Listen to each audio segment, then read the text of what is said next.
Ini tentunya bukan mayat benaran, tapi mayat jadi-jadian, ya, mayat jadi-jadian. Kalau mayat benaran, yang pasti kondisinya tidak sama. Ya, kalau ini kan apa rasanya? Ya enak digerakkan. Nah, kalau mayat benaran itu kaku, ya. Jadi tentu munasabahnya tidak sama. Ya, munasabahnya tidak sama di sini karena ini masih hidup. Ya. Yang pertama, untuk memandikan mayat di sini ada perbedaan di antara para ulama, yaitu yang berkaitan dengan menekan perut. Ya. Al-Imam Sufyan Ats-Tsauri rahimahullah berpendapat bahwa menekan perut atau asirul batan, ya bahasa Arabnya asirul batan, ya asrul batan. Pendapat beliau adalah dilakukan setelah mandi yang pertama. Ya, karena mandi jenazah, ya Nabi katakan 3, 5 atau yang ganjil kalau dirasa dibutuhkan. Ya, jadi kalau Al-Imam Sufyan Ats-Tsauri berpendapat setelah mandi yang pertama. Ya, setelah mandi yang pertama. Ada juga ulama yang berpendapat bahwa asrul batan, yang menekan perut itu dilakukan di awal. Ya, jadi caranya coba petugas, ya. Caranya adalah itu kepalanya diangkat. Ya, kepalanya diangkat. Ya, kalau bisa miring badannya, biar tadi apa? Ini badan matinya no bang. Aku bayangkan kalau badannya besar kan. Santai ya, antum relax. Diangkat. Ini biar tadi apa? Badannya itu miring sehingga kotorannya mudah. Ya. Di antara para ulama berselisih apakah harus ditekan ataukah tidak. Ya. Dan di antara yang berpendapat harus ditekan itu adalah Al-Imam Syafi'i rahimahullah. Ya, beliau ini kita di awal saja, ya, karena nanti kalau yang Sufyan Ats-Tsauri kan setelah mandi pertama. Ya, jadi antum cukup tahu saja itu boleh di awal, boleh setelah mandi pertama. Al-Imam Syafi'i rahimahullah berpendapat bahwa menekan perut itu harus kuat.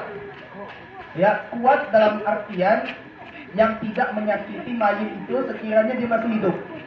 Ya, jadi ditekan, ya dengan benar-benar ditekan, tapi dalam tanda kutip bukan nekan, ya kayak nekan apa selisih misalnya, ya bukan kayak nekan selisih, ya tekan saja. Ya, namun jumhur berpendapat yang menekannya itu adalah dengan khafif, dengan lembut saja. Ya, jadi terkait dengan menekannya keras atau lembut, mereka berselisih. Namun ada satu poin yang mereka bersepakat, yaitu keluar atau tidaknya kotoran itu bukan menjadi patokan sah atau tidaknya. Ya, jadi kalau keluar bagus, kalau tidak keluar maka tidak mengapa. Ya, itu yang pertama, yaitu berkaitan dengan perut yang asrul batan. Ya, panas. Tutup aja. Ya, asrul batan itu yang pertama. Tapi nanti dikira untuk mayat, Iya. Ya. Kemudian yang kedua, ya, dan ini harusnya pertama Anda lupa tadi bahwa asrul batan itu harus dilakukan dengan kondisi aurat yang ditutup. Tutup auratnya. Kalau laki-laki yaitu dari pusar sampai ke lutut. Sementara perempuan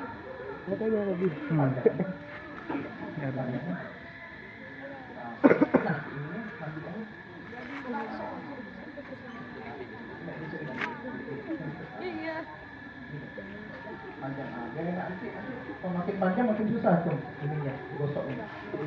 Nah, ini dari pusar sampai ke lutut. Ya. Kenapa? Ya. Biar tadi auratnya tidak nampak. Ya, dan harus kita ingat ini dia punya kemaluan tidak boleh dipegang. Ya, baik laki-laki tidak boleh megang kemaluan laki-laki. Ya, melihatnya saja tidak boleh apalagi memegangnya. Yang perempuan juga sama. Ya, bedanya perempuan mereka dari dada sampai ke lutut. Ya, dari dada sampai ke lutut. Nah, maka asrul batan itu dilakukan dengan kondisi auratnya ditutup. Ya, dengan kondisi auratnya ditutup. Keluar atau tidaknya bukan patokan sah atau tidaknya mandi. Ya, bisa dipahami?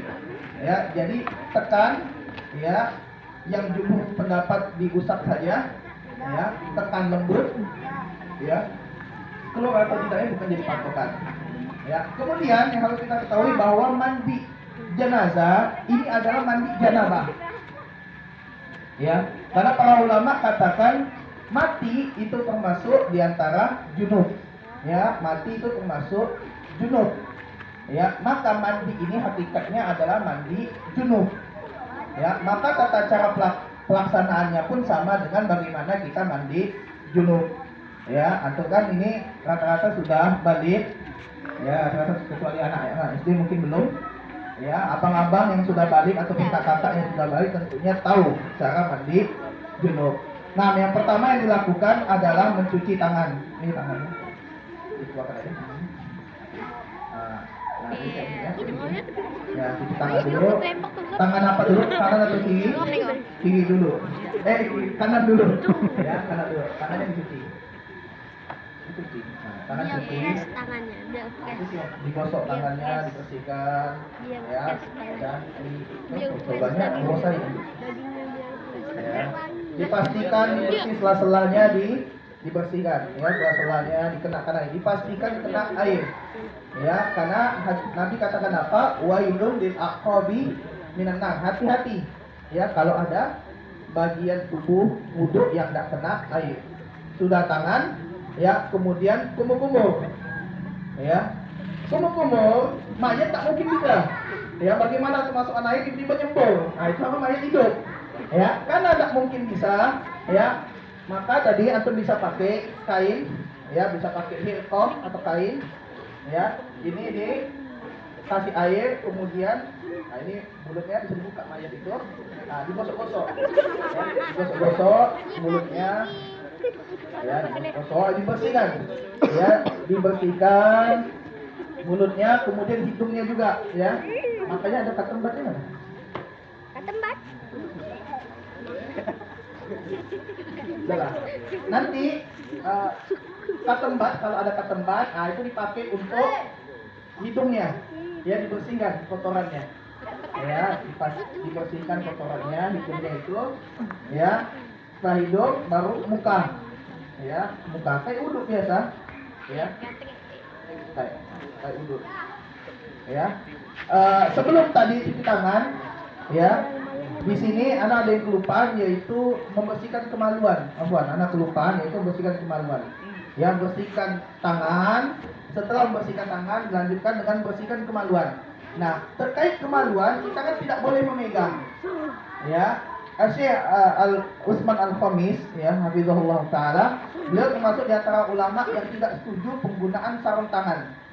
Ya, karena bagaimanapun sarung tangan itu, ya, ketika menyentuh kemaluan akan tampak tekstur kemaluan itu, ya, kerasa, ya. Jadi sebagai gantinya beliau mengatakan, ya, menggunakan hilqah. Hilqah itu apa? Kain tebal, ya, di tangan itu. Tidak, bukan seperti itu, lilit, ya, kain tebal ini, ya.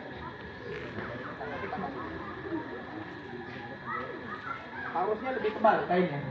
Ya, kain digulung-gulung, ya, biar tebal, ya, kemudian dicuci kemaluannya. Cara nyucinya bagaimana? Ya, ini dibuka, ya, tangannya dimasukkan, ya,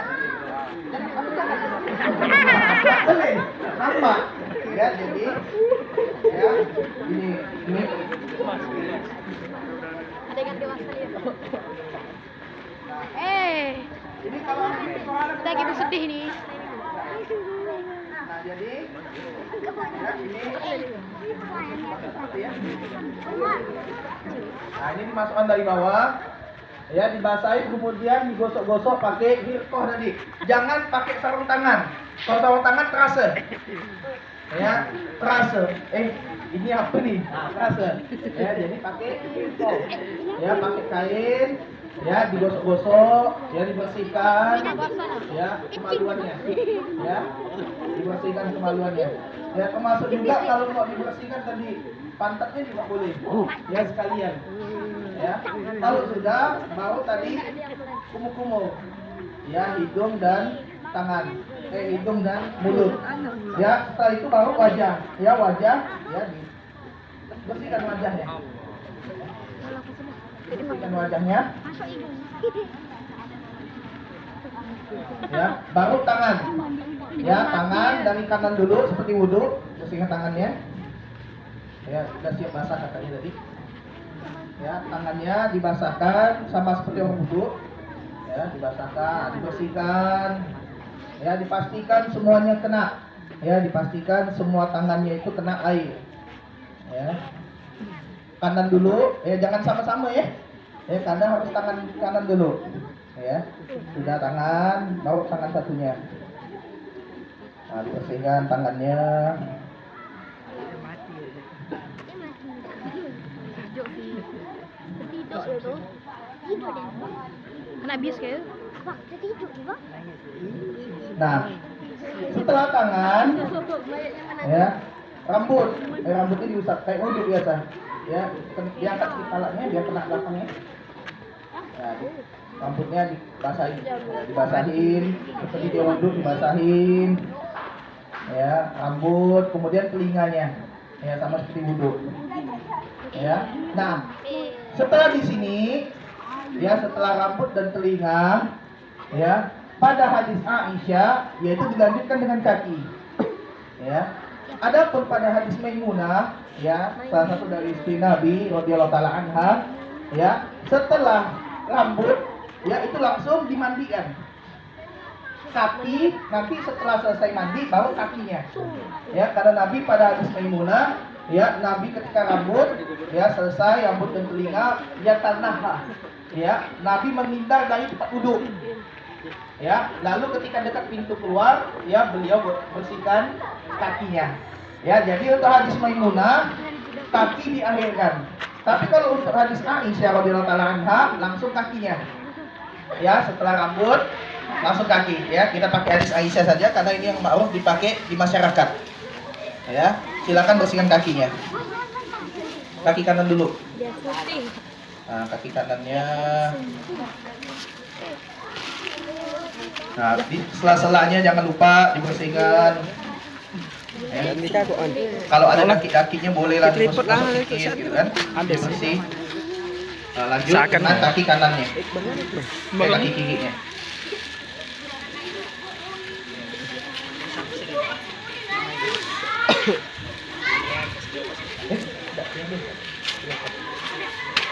Potong-potongan aja. Yang itu sama. Ya. Nah, setelah itu ya baru dimulai mandinya. Ya. Yang pertama yaitu kita mulai dengan keramas dulu rambutnya. Ya, rambutnya dikeramas dulu. Kayak kita mandi, ya, dikeramas dulu rambutnya. Nah, perhatian ya. Al-Imam Malik ya rahimahullah berpendapat bahwa untuk mandi yang pertama, ayo adik-adik balik dulu, balik habitatnya dulu yuk. Ya, perlu diperhatikan Al-Imam Malik rahimahullah taala berpendapat bahwa untuk mandi yang pertama, ya itu tidak boleh dicampur, ya air murni. Ya, alhasil apa? Samponya di sini belum kita pakai. Nanti kita pakai pada yang kedua. Ya. Nah, ini pendapat Imam Malik. Ya, antum mau pakai boleh, mau enggak pakai juga enggak apa-apa. Karena sebagian masyarakat langsung mandi normal pakai sampo, pakai sabun langsung. Ya, tapi kita di sini ngambil pendapat Imam Malik aja. Ya, untuk berjaga-jaga ya karena kita mengikuti salaf. Ya, kita ikutin salaf kita yaitu Imam Malik rahimahullah. Ya, jadi di sini kita keramas rambutnya pakai air saja, jangan pakai sabun. Ya, kita keramas, kita bersihkan.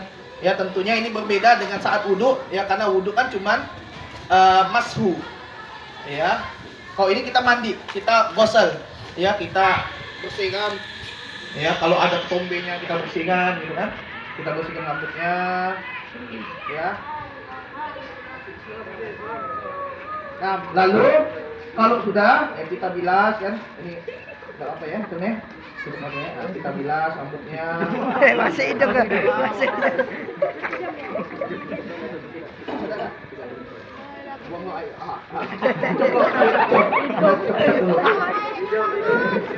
Ya, setelah itu baru mulai mandi dari belah kanan. Ya, wabda ya bimayamin.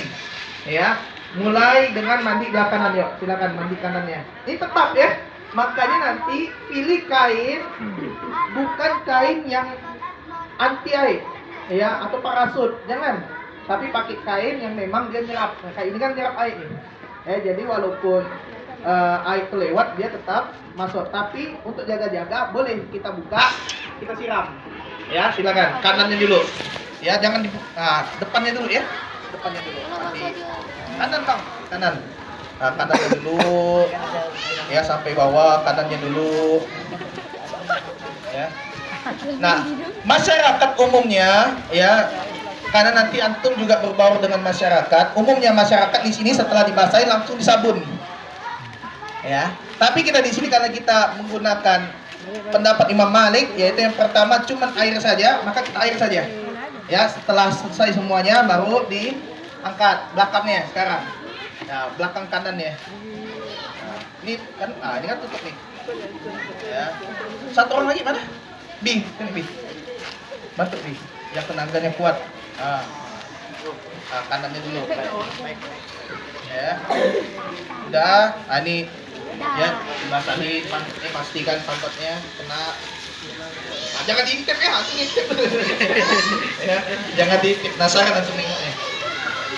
Ya. Kalau tadi memang dikira susah untuk basahin badannya, boleh pakai anduk tadi dibasahin. Ya, bisa. Ya. Seraya memang kainnya juga antum basahi.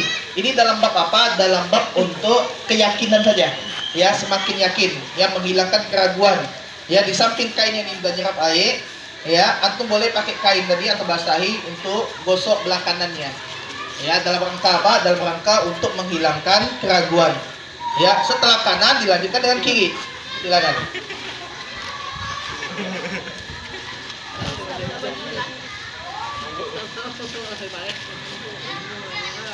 Ya, mulai dengan kanannya, kemudian lanjutkan dengan kiri.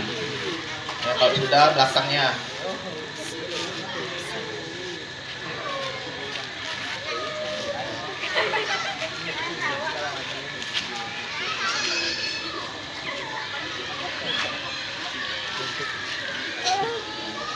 Nah, sudah ini sudah dihitung 1. Ya, ini udah, maka ini udah dihitung 1. Ya, kita maunya 3 kali. Ya, kita maunya 3 kali. Ya, maka sekarang yang kedua. Yang kedua tadi, ya, air sudah bisa kita campur dengan daun bidara. Ya. Kata Syekh Husain Al-Waisya, daun bidara au ya fi maqamihi minat tanzif, ya, atau apa yang menduduki kondisinya sebagai pembersih, yaitu seperti sabun, itu bisa pengganti daun bidara. Ya, kenapa bidaranya dipakai? Karena ketika daun bidara ini nanti diremas, ya, diremasnya di air tentunya. Ya, ketika daun bidara diremas di air, dia akan mengeluarkan senyawa-senyawa, ya, yang mana sudah sampaikan di kelas, ya, senyawa-senyawa tersebut, yang dimana itu fungsinya sama seperti sabun.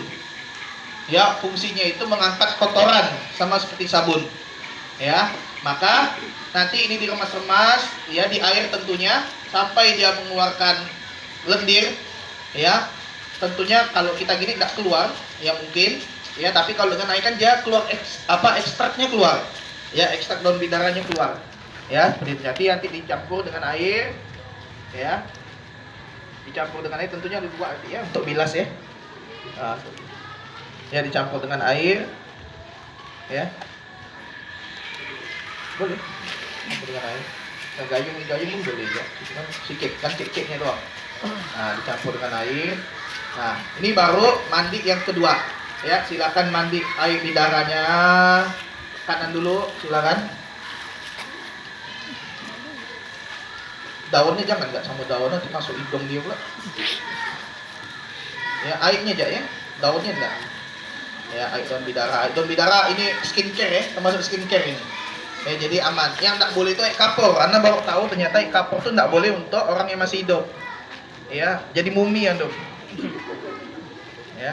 Nah, udah gede. Buatkan sabun.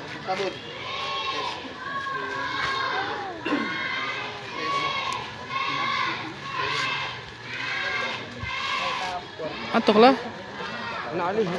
Aji, tolong Aji, speaker juga. Speaker itu biru tuh. Tuh. Iya,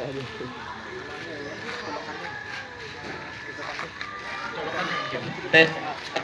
Tes. Ya, langsung sabun. Silakan disabun. Boleh. Ya.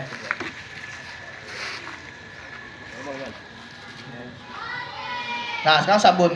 Ya. Sabun langsung. Sabun. Udah apa ya sabun ya? Udah siap mandi dah. Langsung mandi, tak perlu mandi lagi di sekolah nih. Ya. Tangannya tak bisa gini, tangannya gini. Mayat tak bisa begak tangannya. Langsung sabun, jangan masuk telinga nanti. Sabun. Ya, disabun, kanannya disabun. Nah, disabun.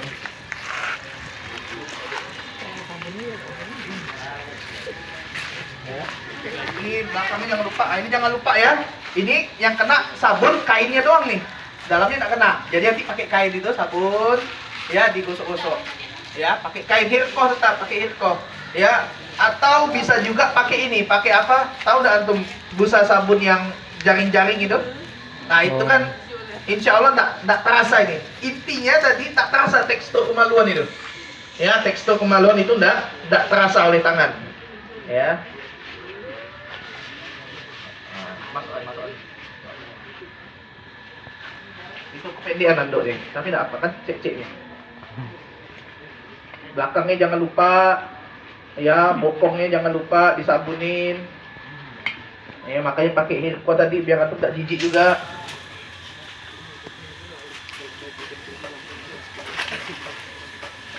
Ya. Nah kalau udah dibilas, ya jangan langsung kanan ya, bilas kok. Bilas dulu, ya bilas dulu kanannya kalau udah dibilas.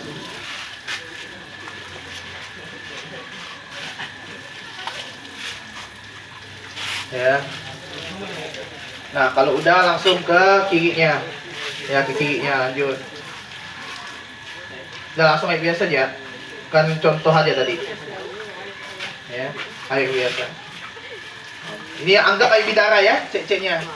Ini udah air bidara nih. Nah, silakan disabun. Ya, sejuk tuh bukan karena air, sejuk sawat. Mayat. Ya. Nah, disabunin.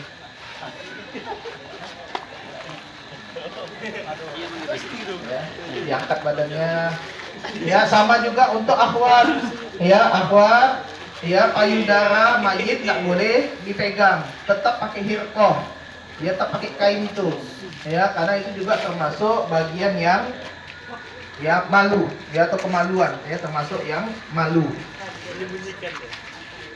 Ya, udah disabun, dibilas. Dia kaku lari macam nak tahu itu loh. Ya. Ya, dibilas. Bilas.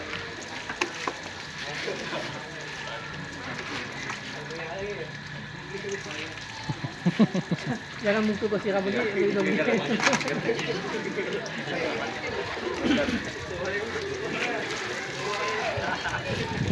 Ah itu berarti kainnya kok panjang ya, masih nampak ya. Ya, nampak. Ya karena kain itu kalau dia kena air, dia nanti ketika dimiringkan tuh dia lurus. Ya itu kalau kita tadi kainnya agak panjang, ya ketika kita miringkan dia langsung lurus karena air itu kan berat, dia langsung nutup. Ya. Dan kita jangan miring-miring gini masukkannya. Ya gini aja angkat, nah, air. Nah, ini yang kedua, berarti sekali lagi. Ya tadi untuk pendapat Sufyan Ats-Tsauri ya menekan perutnya itu percis setelah mandi pertama tadi ya mandi pertama ya baru dilanjutkan dengan mandi yang kedua yang pakai sabun itu ya jadi ada dua pendapat itu boleh kita amalkan ya mau sabun apa ditekan perutnya di awal atau ketika setelah mandi pertama lanjut dengan mandi yang ketiga sama seperti yang kedua ya bedanya nanti yang ketiga ada coba kasihan udah dingin dimandikan disabuni dibilas nah terakhir baru syai'an min kafurin ya airnya dicampur dengan bubuk kapur kapur barus. Ya, ini fungsinya untuk apa? Untuk mengawetkan, untuk menutup pori-pori. Ya, biar nggak cepat busuk. Ya, karena mayat kalau busuk nanti itu bisa mengundang hewan. Ya, entah itu tikus atau yang semacamnya. Ya, dan nanti juga itu akan mengganggu ya para jamaah yang mengurus jenazah tersebut ya karena baunya. Ya, maka dimandikan seperti tadi, ya kanan dulu, ya kalau sudah dibilas, setelah itu baru pakai air kapur. Ya, kapur dicampur dalam airnya, ya dilarutkan kapur tersebut, ya baru dianukan kanan. Ya, kemudian kiri juga sama seperti itu. Ya, jadi kapur itu yang terakhir. Ya, karena fungsi kapur apa? Untuk pengawetan. Ya, selesai kita 3 kali, ya, baru ada 2 cara lagi ini. Ya, boleh pakai anduk dan boleh pakai tangan. Dibuang airnya. Ya, tapi yang paling bagus, ya, kita pakai anduk saja untuk untuk mengantisipasi tubuh mayat itu lembab. Karena semakin lembabnya mayat, itu semakin cepat busuk. Ya, maka bagusnya kita handuki saja. Ya, kita handukin, ya dianduk menanduk ini.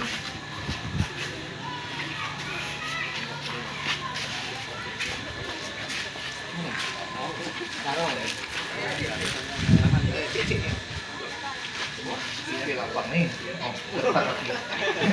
Ini kalau mayat kayak gini sawan nih mandi kan ini. Ya, dikeringkan. Nah, untuk kain ini nanti kalau badannya udah dikeringkan ini bisa diganti. Caranya bagaimana? Ya. Caranya ini kain. Ya. Nah, ditutupi seperti ini, yang satu tarik dari bawah. Ya. Tarik lagi. Pastikan jangan sampai nampak. Nah, ini kan ditahan. Nah, sudah berganti kain itu dengan kain yang kering. Ya, karena ini kan badannya udah kita lapis. Otomatis sekarang badannya kondisinya sudah kering.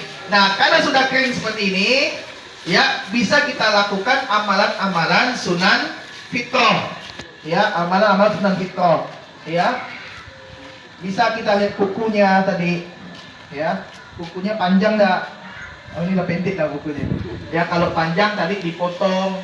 Ya, kemudian ini mau keteknya.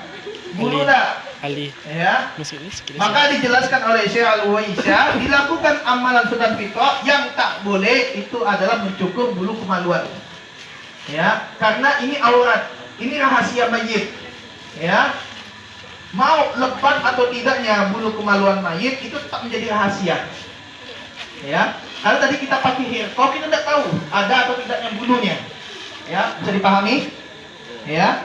Jadi semuanya bisa diamalkan kecuali membersihkan bulu kemaluan. Ya, keteknya dicukur bulunya, ya, kumisnya kita cukur, ya, kukunya kita potong, ya, dan jangan lupa rambutnya kita sisir, ya, rambutnya disisir, ya, mau belah tengah, ya, mau apa model apa bebas. Yang penting tadi apa? Bentuk antum memuliakan mayit. Ya, tidak mungkin orang tua antum jabrikan, tidak mungkin. Ya, tentunya dirapikan. Ya, dirapikan. Untuk akhwat, ya khusus untuk akhwat di sini, ya rambutnya diikat. Ya, qarnain wan nawasib atau wan nasib. Ya, 2 tanduk dan 1 depan. Ya, jadi diikat rambutnya. Ya. Ya, kemudian dikebelakangkan. Ya, itu untuk akhwat. Ya, maka di sini untuk amalan mandi mayitnya ya kita sudah selesai. Ya, ini sudah selesai mandinya, udah wangi. Ya, mayitnya udah wangi. Ya, terkait dengan air kapur tadi, ya di antara fungsi air kapur juga tadi sebagai penunda bau badan. Ya, maka di antara para ulama membolehkan ya air tersebut, air yang terakhir itu dicampur dengan wewangian. Ya, dicampur dengan parfum. Tapi dalam tanda kutip parfum yang tidak merusak kulit. Ya, umumnya parfum-parfum isi ulang yang antum beli di pasar itu yang 1.500 semili, 2.000 semili, itu adalah parfum yang tak boleh kena kulit. Ya, mungkin antum tidak tahu karena tulisannya itu tertulis di botol parfumnya. Ya, di botol apa? Botol induknya itu. Ya, biasanya warna silver atau warna emas di situ. Ya, biasanya dipajang gitu. Nah, di situ ada tulisannya, ini khusus untuk pakaian, bukan untuk kulit. Ya, sehingga parfum itu kalau dicampur dengan air jangan. Itu akan merusak kulit mayit. Ya, kita lakukan amalan terhadap mayit sama dengan kita melakukan amalan terhadap manusia yang masih hidup. Tidak ada bedanya. Ya, maka itu tidak boleh. Oh, ini mumpung mayat kan tak, tidak boleh. Ya, tidak boleh. Tetap dianggap dia seperti apa orang yang masih hidup. Ya, kita muliakan. Ya, maka tadi kalau antum mau pakai body mist juga boleh. Antum beli di Alfamart ada body mist, yaitu parfum yang memang untuk badan, atau pakai misik toharoh juga boleh, atau pakai apapun parfum yang boleh kena kulit dicampur. Ya, pada air yang ketiga tadi sebelum dianduk. Ya, maksudnya biar apa? Biar badan wangi. Ya, wangi enak. Ya, karena Nabi katakan apa? Fa innal malaika tata'azza bima yata'azza minhu banu Adam. Malaikat itu merasa terganggu dengan apa-apa yang manusia merasa terganggu, yaitu apa? Bau badan. Bau badan, bau mulut. Ya, maka ketika mayit sudah wangi, ini kita enak. Ya, mau kafaninnya enak. Ya, mau disolatkan enak, tidak terganggu kita sama baunya. Ya, makanya Ali bin Abi Thalib ya ketika memandikan Rasul, beliau katakan Rasul itu mayatnya wangi. Wangi ketika hidup dan wangi ketika beliau telah wafat. Ya, dan bagus ya beliau sallallahu alaihi wasallam. Nah, ini sudah selesai, berarti sekarang kita lanjutkan kepada kafan. Pastikan ini badan kering ya, jangan sampai basah. Ya, basah cepat busuk. Ya, kalau basah cepat busuk. Kalau busuk mengundang hewan. Ya, mengundang hewan. Nah, yuk Bang diri dulu Bang Mayit Bang. Tunggu. Bang. Bangun. Ya, sekarang kita lanjut ke mengkafankan.